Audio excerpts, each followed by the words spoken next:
Langsung mulai tanpa menunggu Pak Ikram. Assalamualaikum warahmatullahi wabarakatuh. Selamat siang, salam sehat untuk kita semua. Baik, kita akan teruskan lagi untuk sesi berikutnya, Nining Asdiana.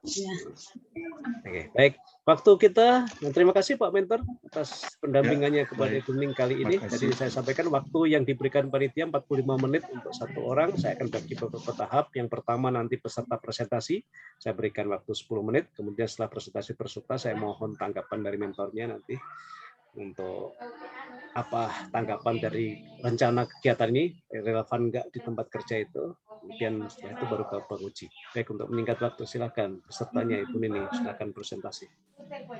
Ya, silakan. Izinkan saya share ya Pak. Ya.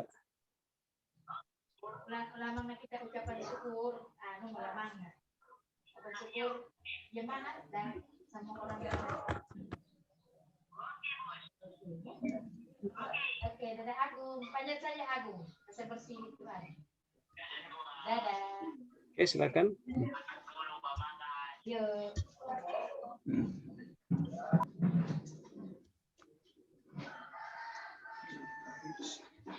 Berarti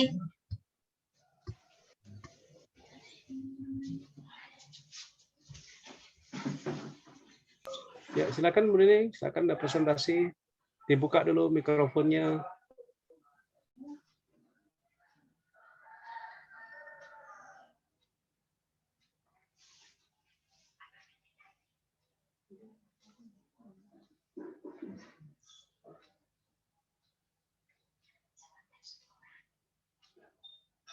Mikrofonnya mati tuh, Bu Nining. Tidak ada suaranya saya dengar. sudah Pak, Oke, sudah kelihatan ya. rancanganku. Loh, nggak ada suaranya. Tadi ada suaranya. Sudah ini sudah. Apa mau dikasih pesan? Apa sudah dapat lihat rancanganku Ya. Pak? Oke, sudah dari tadi Oke. sudah muncul. Ayo, langsung presentasi. Oke, Assalamualaikum warahmatullahi wabarakatuh, Pak. Dan salam sejahtera bagi kita semua. Yang terhormat Bapak Insinyur Haji Sigit Totok Budiwasito MP selaku coach. Yang saya hormati Bapak Muhammad Rian SSTP MSI selaku penguji. Yang terhormat Bapak Mutia Sabuk SPD selaku mentor saya. Terima kasih atas kesempatan yang telah diberikan kepada saya untuk menyampaikan hasil pemaparan rancangan aktualisasi saya, yang mana perkenalkan saya Nining Asdiana Liatan, peserta Latsar golongan 3 angkatan 94. Saat ini bertugas di SDN Impres Kuyubunga sebagai guru kelas 6. Pada kesempatan ini Pak, perkenalkan saya untuk menyampaikan rancangan aktualisasi yang berjudul penerapan metode problem solving dan demonstrasi untuk meningkatkan hasil belajar siswa kelas 6 SDN Impres Kuyubunga. Di sini yang selama saya bertugas pada SDN Impres Kuyubunga, ada beberapa isu yang saya sempat dapatkan selama bekerja, yaitu yang pertama, kurangnya kedisiplinan siswa di sekolah. Yang kedua, rendahnya minat baca siswa. Yang ketiga, rendahnya hasil belajar siswa pada mata pelajaran matematika. Yang keempat, kurangnya perhatian siswa terhadap kebersihan sekolah. Dalam keempat isu itu yang saya angkat karena mendesak dan harus diselesaikan, yaitu yang pertama, rendahnya hasil belajar siswa pada mata pelajaran. Dan gagasan isu pemecahannya yaitu penerapan metode problem solving dan demonstrasi untuk meningkatkan hasil belajar siswa kelas 6 SDN Impres Kuyubunga, Kecamatan Bagi Utara. Selanjutnya, adapun kegiatan yang saya lakukan, yaitu yang pertama,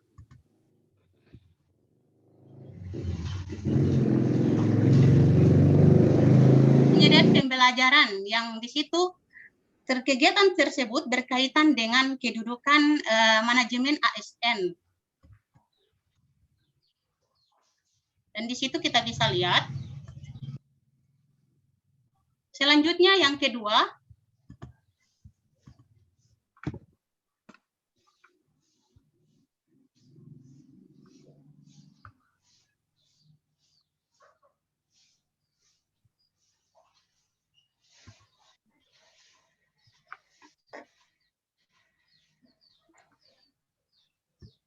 klik slideshow mestinya supaya tidak lari-lari begitu. Klik slideshow di bawah itu.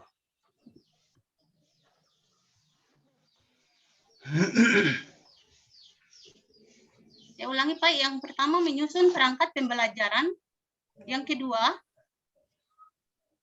melaksanakan kegiatan pembelajaran dengan metode problem solving, yang ketiga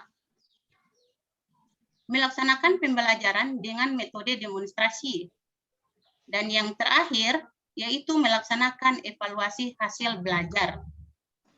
Ya, di sini Pak, kegiatan saya ada 4, namun mengingat waktu saya akan menjelaskan yang pertama saja, yaitu yang pertama di sini kita lihat yang pertama menyusun perangkat pembelajaran. Kegiatan tersebut ketika dikaitkan dengan kedudukan dan peran PNS terdapat pada manajemen ASN dan pelayan publik. Kemudian saya ambil pada kegiatan yang pertama saja, yaitu terdapat ketika kita melapor kepada mentor atau atasan, di situ ada keterkaitan nilai-nilai aneka. Yang pertama, Nilai aneka lagi. Siapa yang bilang nilai aneka? Nilai PNS, minta maaf, nilai-nilai kedudukan dan peran PNS, kita lihat keterkaitannya yaitu transparansi, yang kedua jujur, kejelasan target, dan yang kedua bagian nasionalisme, yaitu yang pertama kemanusiaan, kerakyatan, yang ketiga etika publik. Di situ ada 2 yang saya angkat, yaitu memelihara dan menjunjung tinggi standar etika luhur, menghargai komunikasi, konsultasi, dan kerjasama. Yang keempat, komitmen mutu, ada 2, efektif dan efisien. Dan yang terakhir, anti korupsi. Pada bagian yang pertama, akuntabilitas. Di sini saya ambil transparansi. Artinya, pada saat kita berkomunikasi atau melapor pada atasan kita, kita harus punya sikap transparansi. Maksudnya di sini kita harus terbuka, apapun tujuan yang kita capai itu semua harus sesuai dengan yang kita inginkan. Apa yang menjadi kegiatan itu semua harus terbuka dan tanpa ada paksaan atau tanpa ada yang disembunyikan. Yang kedua, jujur. Jujur artinya di sini jujur dalam melaksanakan kegiatan. Setiap target kegiatan harus kita capai bersama. Kejelasan target, semua kegiatan yang kita lakukan harus jelas, sesuai dengan kenyataan yang ada. Kemudian nasionalisme, kemanusiaan, kita harus saling menghargai antara yang satu dengan yang lain dalam cara berkomunikasi yang baik. Kemudian kerakyatan, yaitu dalam berkomunikasi musyawarah itu harus selalu sama-sama kita junjung tinggi untuk mencapai keberhasilan bersama. Kemudian etika publik, memelihara dan menjunjung tinggi standar etika luhur. Tentunya kita harus mempunyai sikap yang baik, sopan santun kepada atasan kita. Selanjutnya, menghargai komunikasi, konsultasi, dan kerjasama. Nah, ini sudah tadi ada dijelaskan dari atas, sama berkaitannya yaitu kita komunikasi yang baik, menjaga perasaan atasan kita, selanjutnya sama-sama mendukung apa yang menjadi tujuan bersama dalam sekolah itu. Selanjutnya, komitmen mutu efektif.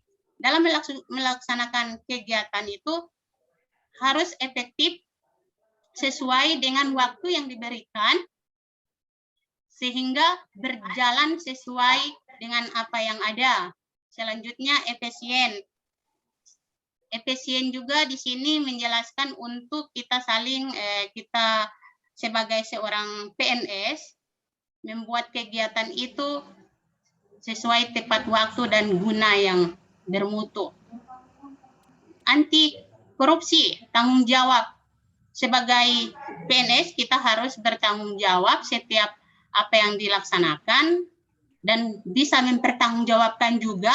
Kemudian kaitannya dari anti korupsi ini kita tidak perlu korupsi, katakanlah korupsi waktu, harus siap sedia dalam menjalankan tugas. Okay. Jadi Pak, di sini hanya itu yang bisa saya paparkan. Lebih dan kurangnya saya mohon maaf. Sekian dan terima kasih. Baik, terima kasih Bu Nining atas paparannya. Untuk selanjutnya, saya mohon tanggapan dari mentornya Pak Mutia Sabok atas rencana yang dibuat oleh Bu Nining ini. Karena mentor lah yang lebih tahu kondisi lapangnya. Silakan Pak Mutia. Ya, masih belum keluar suaranya Pak Mutia. Diklik dulu mikrofonnya. Seperti yang dijelaskan oleh guru saya itu benar. Karena waktu dia memasuk melapor sekolah dalam situasi pandemi dan anak-anak hanya diajar di rumah dengan sistem luring. Kemudian dia belajar tidak lama sudah kami bawa ke sekolah. Dan memang selama pandemi 1 tahun anak-anak di desa agak susah untuk belajar seperti tatap muka di sekolah sebelumnya.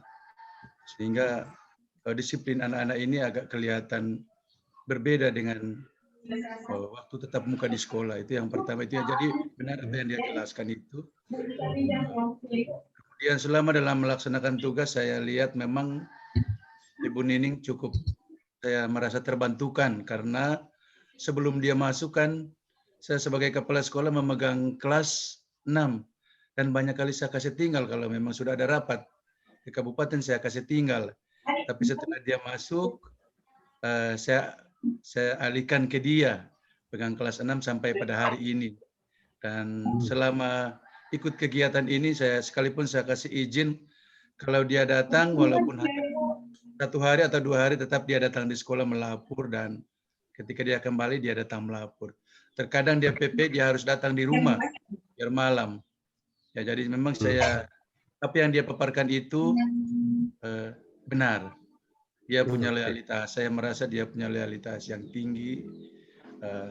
Kerjasama dengan teman-teman guru sangat baik sehingga dari teman-teman guru yang sudah lama sangat merespon apa yang menjadi gagasan sekolah itu, terutama dia.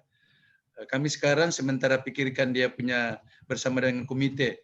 Kebetulan dia jauh kampungnya, jadi sementara dipikirkan di tempat tinggal karena dia hanya bertempat tinggal di rumahnya masyarakat. Iya, oke. Terima kasih, barangkali cuma itu yang saya dapat sampaikan. Baik, terima kasih Bu Mutia atas tambahan informasinya. Ya. Untuk selanjutnya, waktu sepenuhnya saya serahkan kepada yang terhormat Bapak Penguji, kepada Pak Rian, kami silakan. Terima kasih banyak Pak Coach. Bismillahirrahmanirrahim. Assalamualaikum warahmatullahi wabarakatuh. Yang kami hormati Pak Coach, Pak Insinyur Sigitotok MP. Berikut yang kami hormati Pak Mentor, Bapak Mutia Sabok. Betul ya? Mohon maaf kalau salah Pak Mutia Sabok SPD. Mentor sengaja kami hadirkan karena mentor punya peran yang sangat penting dalam seminar ini, karena mentorlah yang kami anggap paling tahu kondisi di lapangan, orang yang paling berpengalaman di sekolah, kemudian orang yang paling punya akses yang bisa memberikan fasilitas kepada Ibu Nining. Dan saya menggarisbawahi apa yang disampaikan oleh Pak Mentor tadi, yaitu satu, Ibu Nining ini loyalitasnya bagus. Yang kedua, kerjasamanya dengan guru-guru teman sejawat bagus. Dan ini mentor yang luar biasa yang memikirkan di mana nanti tempat tinggalnya Ibu Nining. Tidak semua mentor yang memikirkan teman-teman guru ini supaya bisa berkinerja bagus, dia diperhatikan tempat tinggalnya. Jadi melalui tempat ini mengucapkan terima kasih banyak kepada Pak Mentor Kemudian Ibu Nining selain bersyukur kepada Tuhan, bersyukur juga kepada Pak Mentor. Karena tidak banyak mentor seperti ini, Ibu Nining. Seperti itu.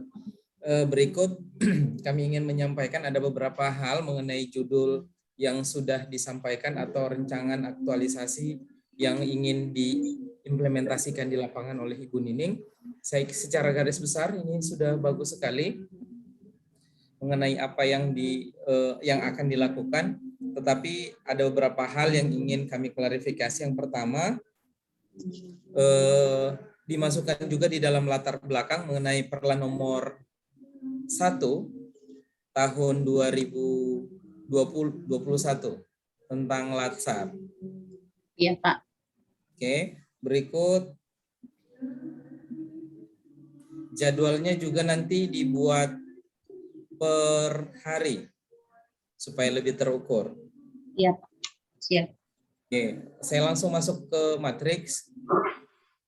Di kegiatan keempat, melakukan evaluasi hasil belajar.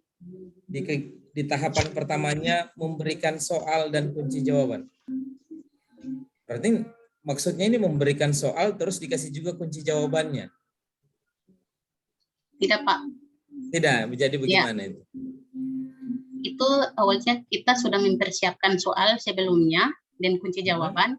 Namun yang diberikan nanti ke siswa itu hanya soal untuk memberikan refleksi atau kegiatan. Supaya tidak salah persepsi, nanti memberikan soal saja. Sehingga ini kan kita mau evaluasi. Nanti kan pada saat penilaian hasil belajarnya Ibu Nining juga yang periksa. Artinya kunci jawabannya pasti ada sama Ibu Nining. Iya, Pak. Berikut di kegiatan ketiga, karena di sinilah tempatnya kita mengimplementasikan apa yang sudah kita usung. Melaksanakan pembelajaran dengan metode demonstrasi. Bukan ya? Kegiatan duanya, mohon maaf. Melaksanakan kegiatan pembelajaran metode problem solving. Problem solving ini secara singkat boleh enggak saya diceritakan bagaimana penggunaan metode ini seperti apa? Ya, baiklah. Pembelajaran metode problem solving ini adalah pembelajaran yang memberikan kepada siswa untuk memecahkan suatu masalah yang telah diberikan oleh gurunya. Seperti pada saat kita menunjukkan kalau di sini, Pak, di situ yang saya ambil itu tentang bangun ruang, sehingga kita hanya menunjukkan dan langsung kita memberikan kepada siswa untuk bisa menunjukkan yang mana yang termasuk bangun ruang dan mana bagian sisi-sisinya. Gitu. Perbedaannya dengan langsung metode lain, siswa. Maksudnya saya belum dapatkan. Ketika saya menggunakan metode problem solving ini, di sini perbedaannya dengan metode yang lain. Apa perbedaannya dengan metode yang lain? Ya, baiklah. Kalau metode yang lain, Pak, itu hanya menggunakan di sini hanya guru yang terlibat langsung terus. Kayak ceramah, itu. Setelah dikaitkan dengan yang ini, siswa langsung terlibat memecahkan masalah itu. Jadi ada perbedaan, agak lebih baik lah. Letak perbedaannya ya, problem solving itu di situ. Saya kira gurulah yang akan menjadi menyelesaikan problem-problem masalah. Soalnya dari gurulah yang akan menyelesaikan. Kemudian di metode demonstrasi. Metode demonstrasi seperti apa lagi nih metode demonstrasi ini, Bu? Ya, di sini itu kalau demonstrasi tadi problem solving itu pemecahan masalahnya itu siswa sendiri. Ya. Demonstrasi ini guru yang telah menunjukkan ulang kembali, artinya umpan balik sehingga apa yang betul-betul mereka selesaikan atau pecahkan itu bisa saya jelaskan yang sesungguhnya. Oke, berikan contoh kayak yang Ibu lakukan ini kan untuk pembelajaran mengenai apa? Mengenai kubus. Iya. Ya, contoh pembelajaran dengan menggunakan metode demonstrasi ini seperti apa? Ya, seperti pada saat waktu saya di depan kelas itu, saya akan memberikan atau menjelaskan bagaimana jaring-jaring kubus yang akan saya lihatkan nanti sama anak-anak. Harus ada beda konkretnya, kenyataannya, supaya mereka lebih paham. Kalau cuma kita bilang, pasti mereka tidak tahu itu yang saya alami, Pak, selama ini. Artinya nanti ada tetap menggunakan media pembelajaran nanti. Iya, Pak. Ya. Oke, Ibu yang akan membuat media pembelajarannya nantinya. Tadi keterkaitan antara nilai dengan kegiatan atau tahapan kegiatan sudah disampaikan oleh Ibu Nining. Ini bagus sekali. Saya hanya ingin menanyakan Bu Nining, di dalam kegiatan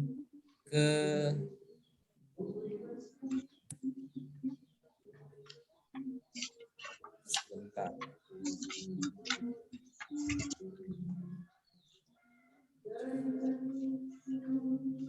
Di kegiatan terakhir, tahapan terakhir, ini ada memberikan reward kepada siswa yang berprestasi dan dampingan bagi siswa yang belum tuntas. Bagus sekali. Jadi bukan hanya yang berprestasi yang diberikan perhatian, tetapi yang belum tuntas juga dikasih perhatian.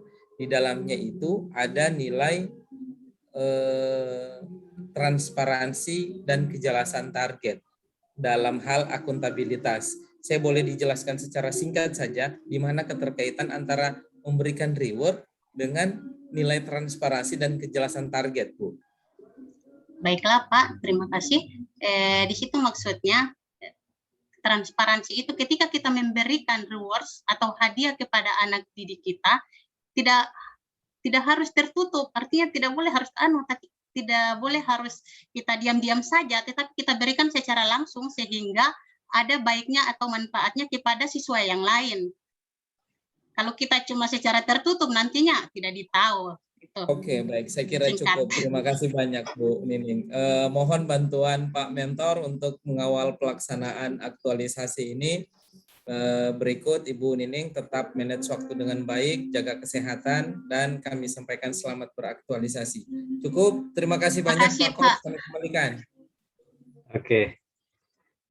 Baik, terima kasih Pak Kapit atas pertanyaan-pertanyaannya. Ini saran dari penguji, nanti tolong ditindaklanjuti, Nining ya. Latar belakangnya ditambahkan perlan nomor 1 tahun 2001, kutip yang narasi yang cocok untuk dimasukkan ke latar belakang itu, kemudian jadwal dibuat per hari, jangan per minggu. Kemudian saran dari penguji juga di 4A kayaknya memberi soal. Kunci jawabannya nggak usah dicantumkan di situ. Di kegiatan keempat tahapan A itu. Iya, evaluasi Pak. Ya, itu bukan memberi soal dan kunci jawabannya, jadi yang memberikan soal saja ya, gitu ya. Dihilangkan yang memberikan kunci jawabannya.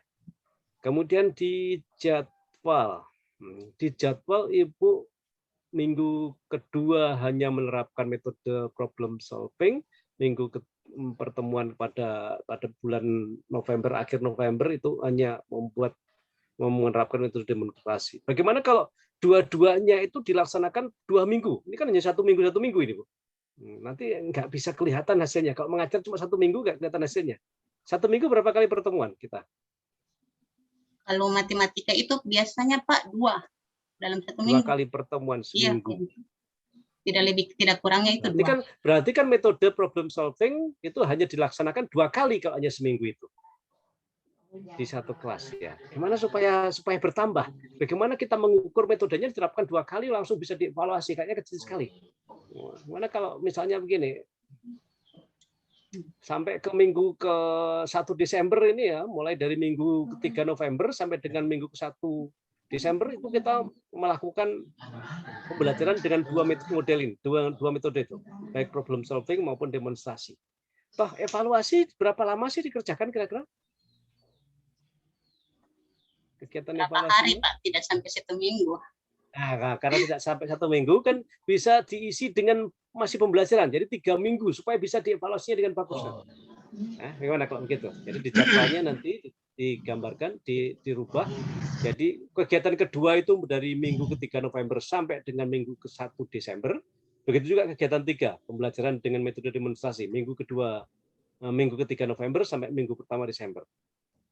Pada minggu pertama Desember juga dilakukan evaluasi karena tidak memakan waktu lama, tidak sampai 1 minggu kan, hanya beberapa hari saja, 2 hari terakhir sebelum selesai, sebelum ditutup kegiatan aktualisasi lakukan evaluasi. Bagaimana kalau seperti itu? Ini di jadwalnya, sehingga ada waktu yang lama dalam penerapan metode pembelajarannya. Ini Ya, saran Pak. saya. Ya. Oke, ya silakan nanti dirubah kalau seperti itu. Karena nggak nampak hasilnya kalau pertemuan 2 kali langsung dievaluasi, nggak nyata nanti sebenarnya. Ya, gimana? Menurut Pak Mentor gimana kalau Pak Mutia kira-kira? Saya sarankan begitu. Jadi jangan hanya seminggu ya, karena nggak kelihatan nanti. Ya. Jadi 3 minggu diajari 3 minggu, baru terakhir dievaluasi. Paling 2 hari selesai dievaluasi. Gitu ya. 1 hari evaluasi, dia malamnya di lembur untuk dikoreksi, besoknya kita sudah memberikan rewardnya. Rewardnya kan sudah disiapkan sebelumnya. Tuh, ya. Oke, baik. Tolong nanti lanjuti saran-saran ini. Ya, Pak. Makasih banyak. Kehadirannya Pak Mentor, Pak Mutia. Saya mohon pendampingannya lagi sebulan ke depan, dan kita akan ketemu lagi di ujian akhir untuk pembuktian apakah sudah dikerjakan atau belum. Oke. Baik, kita tutup sekian dulu. Assalamualaikum warahmatullahi wabarakatuh. Waalaikumsalam warahmatullahi wabarakatuh. Assalamualaikum. Ya, terima kasih Pak Sigit. Oke, terima kasih pada Ibu Nining dan Pak Mentornya, Pak Mutia M. Sabok. Iya. Ibu Nining dan Pak Mentor boleh meninggalkan ruangan ini karena kami akan beralih ke peserta selanjutnya.